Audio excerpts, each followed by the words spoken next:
And welcome to another episode of the Two Fans Podcast. I'm your co-host, Joshua Ament. And I'm your other co-host, Ari Jesselson. And we got a Friday recap. Woo! I'm really running out of other Ways to bring things it up. to open up. Actually, I can give you one. So if I were to ask the average American sports fan, who is the worst coach in Chicago, what would you say? Matt Nagy, honestly. Well, I Yeah, guess and we I both wouldn't hate him blame both. you. But here's the thing.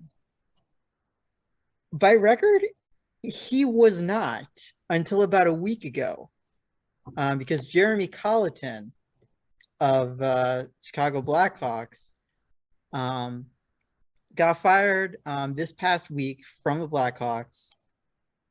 And if you haven't been following, if you've been following the Hawks, you probably know them for different reasons, which we've talked about before. But the on-ice product wasn't all that good either. Just one win in their first, I believe, 12 or 13 games. So that, of course, led new management to fire Colleton. Derek King has taken over as a head coach. And in his first two games, he's done what Colleton couldn't in 13, and that is win two games. Woo! So, hey, Matt Nagy, now we know you're officially the worst coach in Chicago. Until, I don't know, maybe Tony La Russa implodes the White Sox, but I'm not going to jinx anything there. But hey, also maybe there's hope for the Hawks this year. Maybe, but personally, I think we're both kind of not wanting the Hawks to do anything right at this point in time for other reasons. But it's good to know that What I will say is it does seem like everyone who was a part of the organization and was a part of that is gone, and that much, of course it's a stain on the franchise and a stain on the name. I can't deny any of that. Yeah. But I really don't see where else they can go from this point. Yeah, but that may just be the fan of me talking, so I'll try to stay out of it. A little more. Yeah, I think there's a little more that needs to be done. But for Blackhawks hockey, who's on the ice, at least you could say I'm rooting for the players. But there's still a lot of work to do. But it's still great how they're doing some stuff. And maybe I'm just a little more like, oh, there's a little more, just kind of mean to it. But Blackhawks hockey is going to be fun this year. That's all I can say, though. And Matt Nagy needs to get out of a job. Indeed. And the weird thing is that the Bears lost on Monday night. And for three quarters, the Matt Nagy offense, as usual, did absolutely nothing. And as is usually the case with a young quarterback in the Matt Nagy system, Justin Fields did everything he could to actually produce something on offense. And it almost worked. The Bears almost came back and won. But the story of this game is far from the Matt Nagy offense, because, God, that officiating. Oh, my God. Honestly, I keep saying this. The replacement refs were better than these refs. That's all. I'm not even talking about that stupid taunting rule anymore. If you see it just seems that there's so many bullshit calls on the Bears. And I think though, you can make some arguments refs aren't the only thing, but when you look back at it, it's how are you calling these plays? I think the worst offense of all was when ref Tony Corrente hip checked Bears linebacker Cassius Marsh, and then flagged him. Yeah,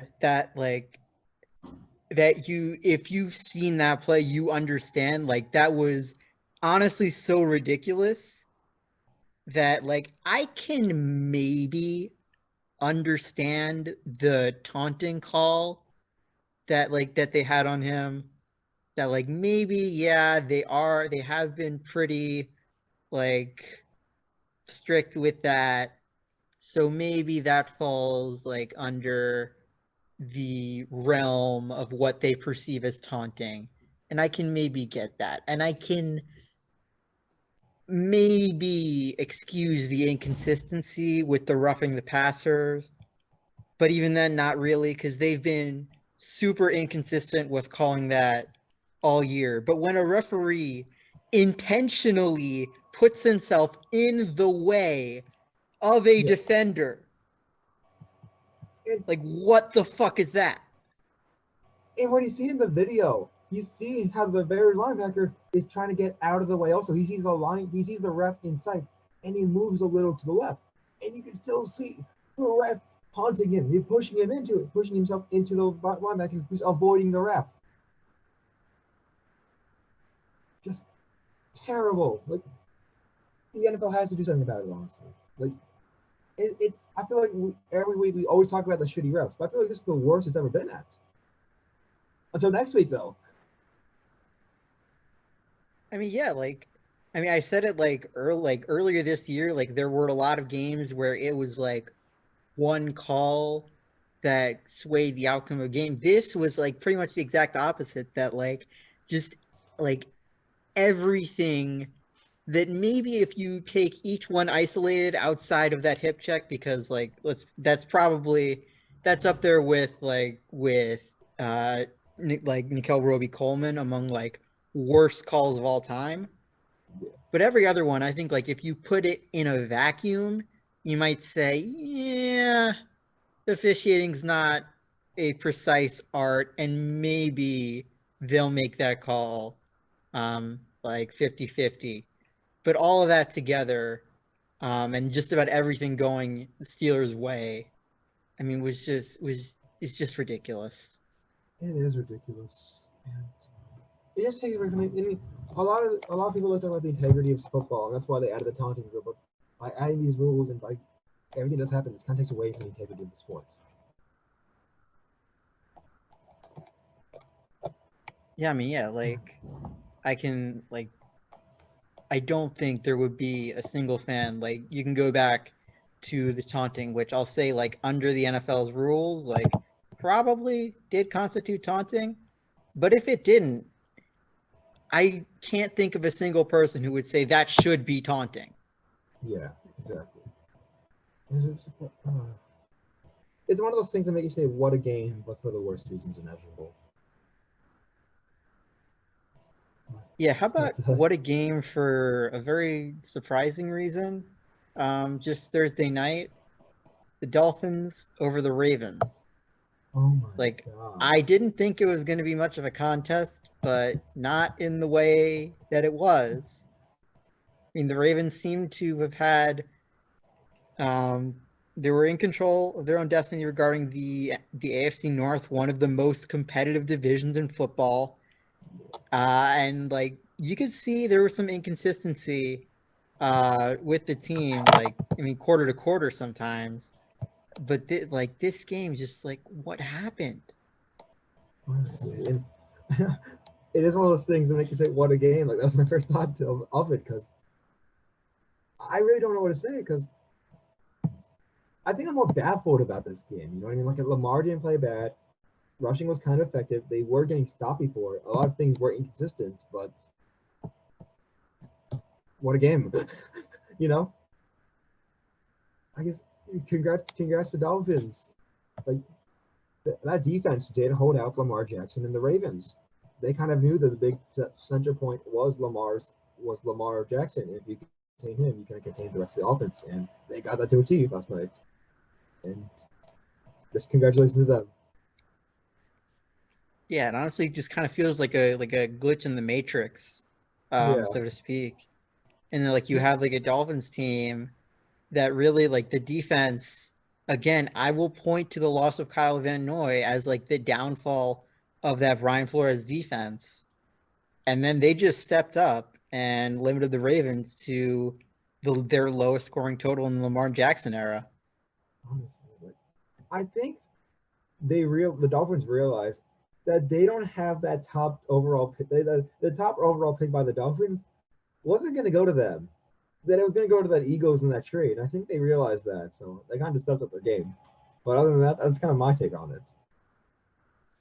Yeah, I mean, it's not like the Dolphins are even in that bad a situation anyway. They of course lost their pick to the Eagles, but they will get the pick that the Niners end up with because of that sort of three-team deal this past draft.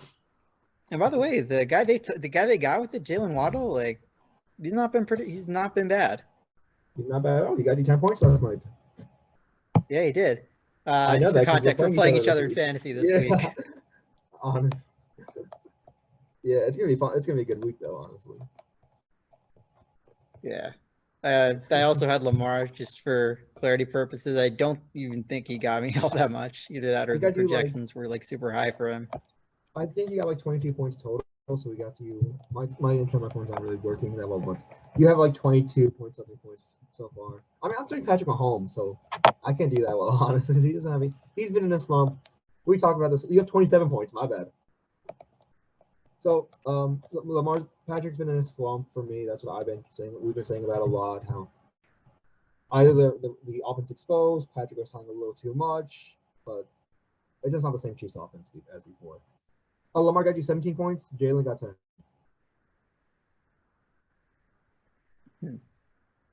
Yeah, it could have been better for Lamar, but I mean, again, Yeah, glitch in the matrix here. exactly. By the way, kind of like another glitch in the matrix, I'll actually point to two of the top teams from the NFC just this past week. I'll start with the Packers and Chiefs. We talked about Aaron Rodgers, and I kind of just want to go into a little bit of like errors and omissions here because I feel like I ended that off on a bad note. Not to say that like what we were saying about medical exemptions, like if you need a medical exemption, like and don't think you should be vaccinated, like for medical reasons, like no shame to you. But if that were the case, like with Aaron Rodgers, and I feel like that's what I kind of implied it to be, um, like that would have been a completely different story had he just applied for a medical exemption. The league did with it whatever it did. Um, I have to like reiterate that that was not the case. That was not what he did. It was him submitting his own research to the league, even though the league says that they never got anything like that from the Packers organization. And the league just sort of knowing about the situation and not doing anything until everyone realized what was going on. Yeah. Again, That, come on. yeah.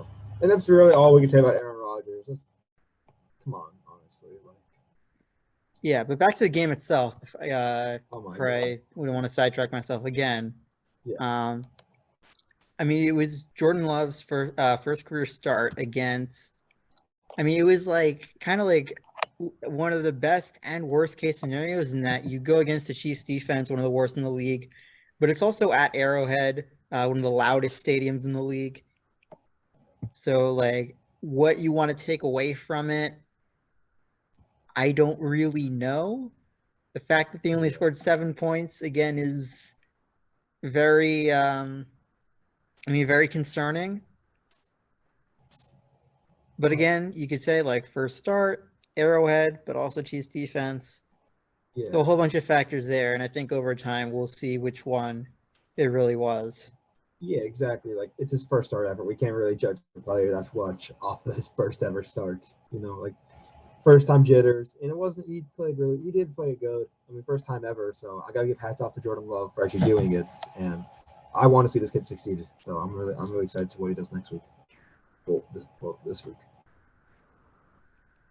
Not sure if Rogers is going to be back, but then we got an update.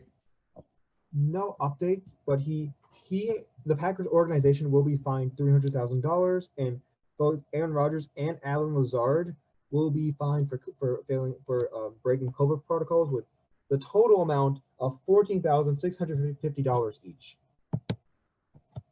I want to put that into context. Yeah, please do. Yeah.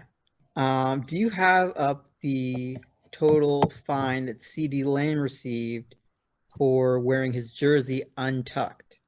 I am going to pull that up because I knew it was. I'm going to save this for the numbers before I say anything about it. But CD Lamb was fined.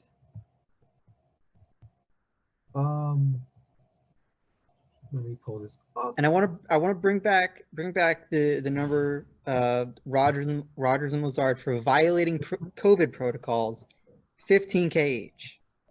CeeDee Lamb, and this is for an untucked jersey. An untucked jersey. Oh no, he also had his socks too low. Oh, So pardon me. yeah, exactly. So every single fine added up because from the untucked stuff, apparently he had a fine for waving and for this taunting and an illegal block. His total fines are $46,000, $46,350. So it's let me put this also. The taunting thing is 10,300 and the illegal block is 10,800. So he's paying more than double on wearing his jersey untucked than he is for other stuff.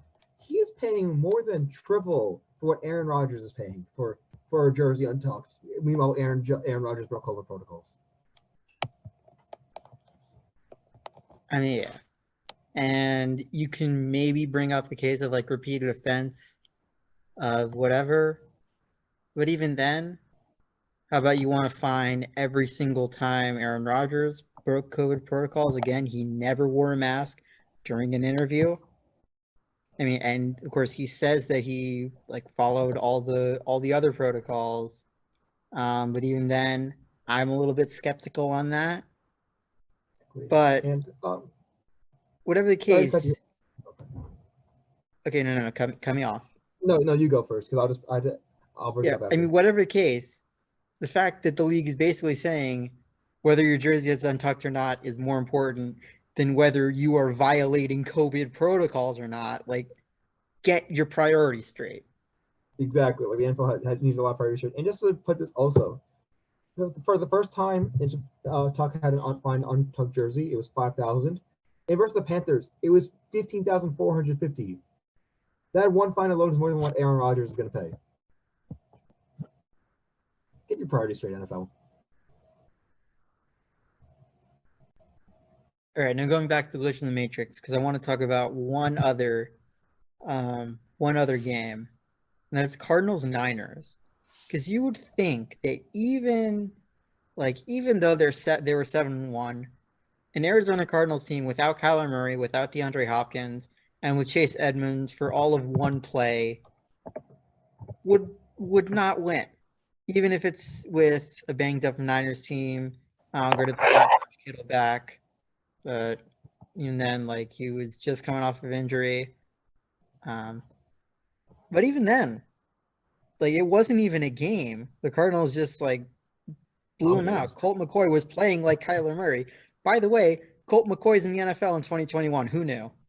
Yeah, that's what I was gonna say. Well, the reason they won is because they had to go with Colt McCoy on their team, starting for them. And also shout out to James Conner again. Like, I like this guy. I always like this guy. He had 96 total rushing yards, 2 TDs, and 77 receiving yards with a TD. That's an incredible game. Like, just congratulations to him. And yeah, this was not a game at all. And I feel like we're kind of in that period of, oh, the 49ers are banged up again, so maybe give it next season. But we see a lot of teams banged up. I feel like that can't be the only excuse we give the 49ers year after year, you know? Like, do I believe they're banged up? Yeah, but I feel like that can't be our only excuse we give them. Yeah, I mean, again, like anytime injuries are involved, it is very hard to assess like the true talent of a team. It's like you could probably say like the same thing about the Colts right now. They're like they have the talent to go places, but they're just banged up. Yeah, I get that. But for Colt McCoy, who knew again? Like, I honestly, after that game, I was just kind of Googling his discography to see where he was all this time. Because I knew he was on the Giants. I was just seeing around. Like, he was on the Washington for like 5 years at one point. 5 years in a row. Like, I didn't know that. Like, it really got me to a rabbit hole.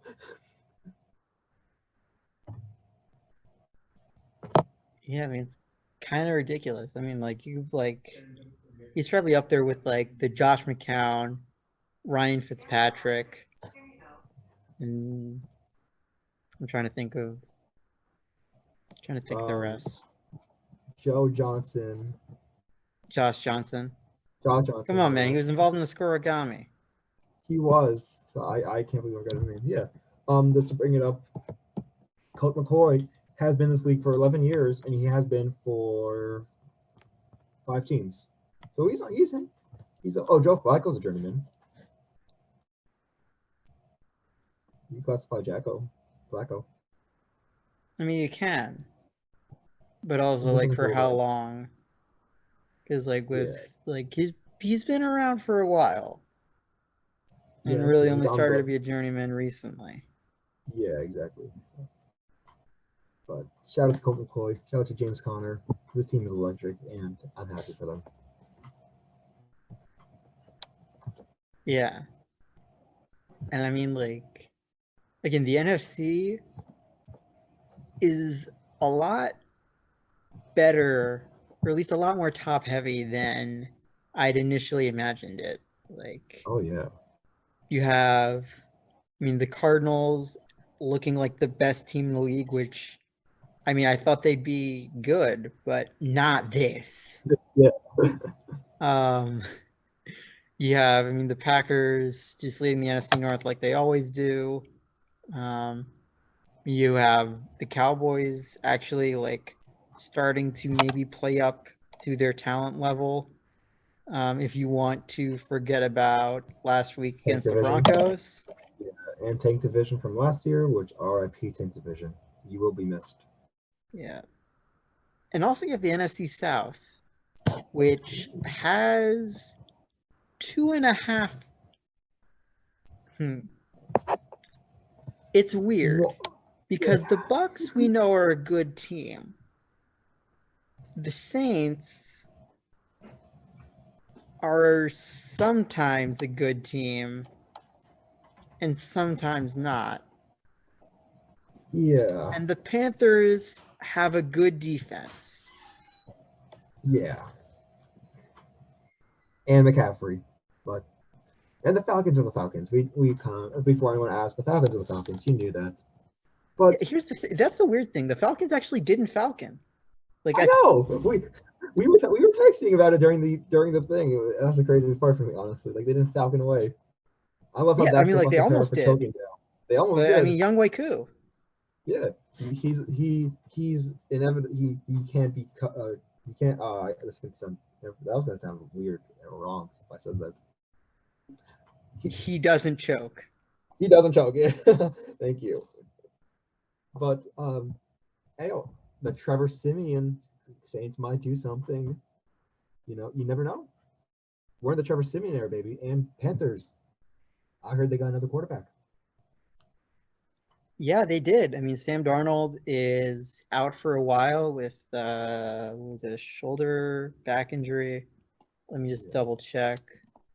What's going on with him? It's an incomplete.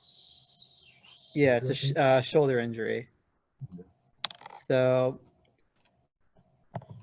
they bring back an old face in Cam Newton. For Cam.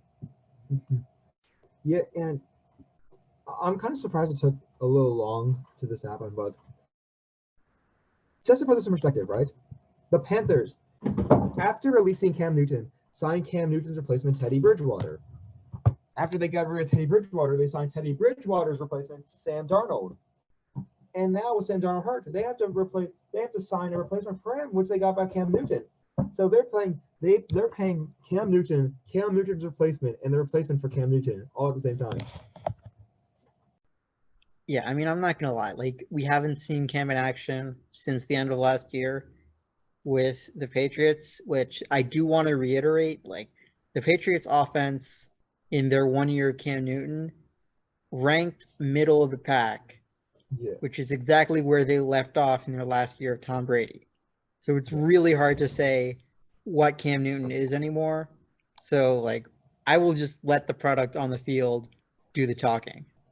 Exactly. Like they were kind of the same point, like you just said, and it was also it was obviously the same phase, so we can't really judge so much off him. And I'm just excited to see him back. Whether he does good or not, it's just gonna be. It's just gonna be nice to see him again in his uniform, especially in the Panthers uniform. And I'm just excited for that. And speaking of signings, the Rams add to their collection. I mean, yeah, like Rams are adding Odell Beckham Jr. to that already, I mean, amazing offense. Between Matthew Stafford, Sonny Michelle, Cooper Cup, uh, Gerald Everett. Okay, well, yeah, I'm just actually blanking on the talent on this offense right now. Well, it's just too much, honestly. Matthew Stafford, obviously incredible season. There's Matthew Stafford, Cooper Cup, might break the receiving yards record. Daryl Henderson's a great back to have. Sony Michelle, Robert Woods, Cam Akers, Tyler Higbee, Van Jefferson, now Odell. It's incredible. Something And tells me I'm going to need to errors and omissions this. I feel like, did I say Gerald Everett? yeah, Oh, he's on the Seahawks now. God, yeah. So errors why and did I? omissions, and yeah, so errors and omissions there. At least we caught it in time. I mean, yeah, but Wait, I'm you sorry. can We talk also about forgot. the. No, go Sorry, ahead. we forgot about they also have the goal John Wolford. Just got to add that in there. Yes, they do. But you can talk about the Rams, kind of a cross sports analogy, interchangeably with the Vegas Golden Knights, in that both of these teams have regular season success, made it to runners up 1 year, and they're now just going all in, forget about the future, forget about any first round pick that might be, get talent now, win a championship, or it's a failure. Yeah. And yeah, they're really just in win now phase, And this just kind of adds that. This just kind of adds that in there right now. And hopefully it does work for them because they really don't have any draft picks that I mean, there could always be the diamond in the rough, but they kind of gave away a lot of draft picks to build this core right now, and they're in a win. They're in a win right now scenario. This is not a building project where in the next few years we're going to be good. It's more of a we got to do this now phase, so let's do it. And Yeah, and I want mean, to again, like this year with such a stacked NFC, like it's gonna be tough, but also like no team can beat them on talent alone. yeah. And I mean, I don't. Yeah, you couple. I mean, this with Von Miller, with the talent on both sides of the ball they already have, with also low key one of the better kickers, this year in Matt Gay. Woo! So I don't know. I mean, it's hard really to find a big weakness on this Rams team. Yeah, honestly, and I think that cap limit is going to be one of the biggest weaknesses, though, because I don't know if the numbers I have include Odell, but they rank 27th in cap space. There's $5 million left, and the other teams in this list are all in the negative. So behind them is Vikings, Cowboys, Giants, Packers, Saints. They're all in the negative. The Rams are the last point of the negative, and the next highest up team is the 49ers with 11 million. So you got to do this now. This is a win now phase for them, and the future. This is the same thing we're talking about the Saints going into this offseason. How's that cap space? How's the salary cap going to do for them? How's that cap space going to work? Except now we're doing it on a team that we like, and Rams, you got to do it, boys. Do it for Andre Whitworth. Do it for Matthew Stafford. Do it for John Wolford. Get that dub. And not really a whole lot to add here. Yeah. Where else? Are we missing stuff? I guess one story that I would like to bring up is we all know about the WNBA. We know about a lot of like how underpaid, how underappreciated it is.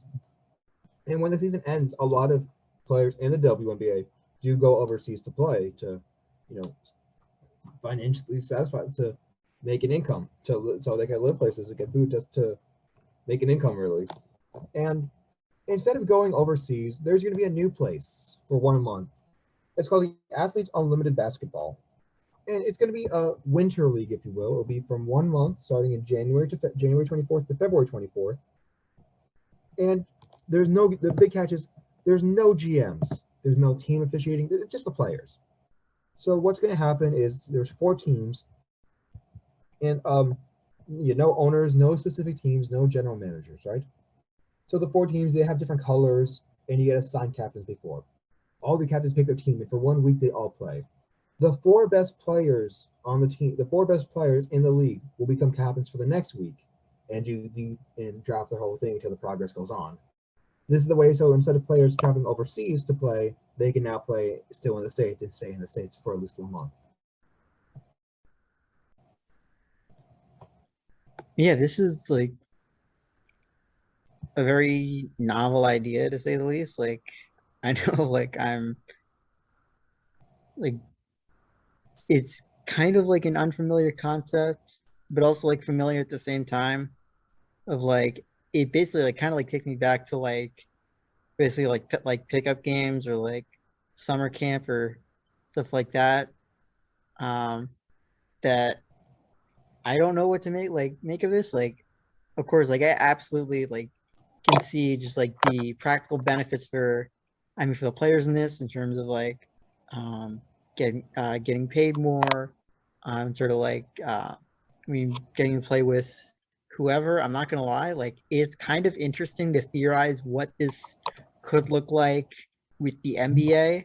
Maybe I don't know if you have a system like this where players can just like choose who they want to play with for like a month and it means nothing. Like, are we gonna have the same level of super team as we do now? But again, I'm digressing. Like, it's I feel like I say this a lot, just like it's gonna be interesting to see how this plays out. But like for a concept like as foreign to professional sports as this, like yeah, it is gonna be interesting.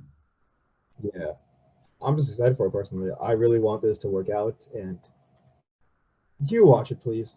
And do watch the WNBA. It deserves so much love, honestly. Like, I'm just excited. It's really, like you said, it's just basically a black comp with just a bunch of people, and I just can't wait to see how it works out. Kind of a slow week. I Yeah, it feel is. like we're like we didn't miss out on. Oh, we missed out on one thing, and that is that Josh Allen is the undisputed GOAT, proving his dominance over Josh Allen. Yeah, and the Josh Allen vault was incredible. For those who don't know, Jaguars Bills game, Josh Allen on Bills quarterback, Josh Allen on Jaguars linebacker. And this is my perspective. Josh Allen dominated Josh Allen. Josh Allen got a sack in Josh Allen, which is the first time the same name player got a sack in the same name player. Josh Allen also got an interception against Josh Allen. Josh Allen tackled Josh Allen a few times. And if this sounds confusing, it was just like the game because it was kind of confusing to watch, honestly. But Josh Allen over Josh Allen. I noticed I said Allen a few times. Yeah, I mean the Jaguars ended up beating the Bills 6-9. Nice. Uh, Nice. yeah, Sorry, not first of all, six to very nine. nice. Second of all, um, what like the Bills were supposed to be Super Bowl contenders, but I guess not. Or again, like it's Yeah. just this week just been an entire like glitch in the matrix. Well, have you heard of this theory? Have you heard of the Manning cast curse? I have heard of it. Yeah. Do go on and explain it.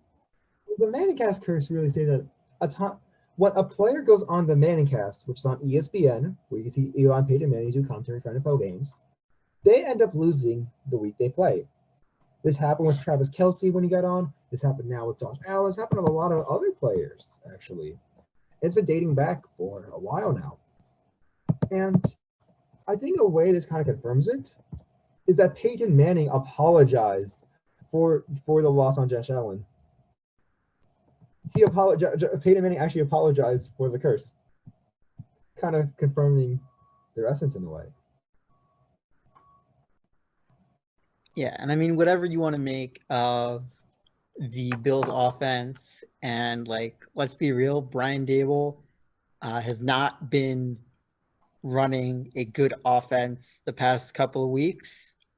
Don't let that distract you from the fact that the Bills still have the best defense in the league. Oh yeah. And so every team has a little slip up sometimes. It doesn't really mean anything. The Bills are still in great form. That defense is elite, and it's just gonna be fun to see them honestly. And I guess maybe we don't overshadow the Jaguars. Like they do have great players like Josh Allen. Yeah, they do. Like, and again, I don't know how much you can chalk it up to like Bills inconsistency, but if any defense can hold the Bills to 6 points for an entire game, like they're doing something right. Exactly. And that, like we said, it has been a slow news week. But that's going to just about bring us to the end of this episode, unless I'm forgetting anything else. I don't think that's all right. That's really it. It's been a pretty All swift right. week. All right. But with that being said, thank you so much for listening to us and bearing with us. We try to do this every single Monday and Friday, but I mean, um, we got stuff to do. So probably just every Friday. If you have any questions, comments, or something you want us to talk about, you can always leave a comment down below on YouTube or email us at number2fanspodcast@gmail.com. Any final thoughts, Ari? That's it. So until next time, we will talk to you then.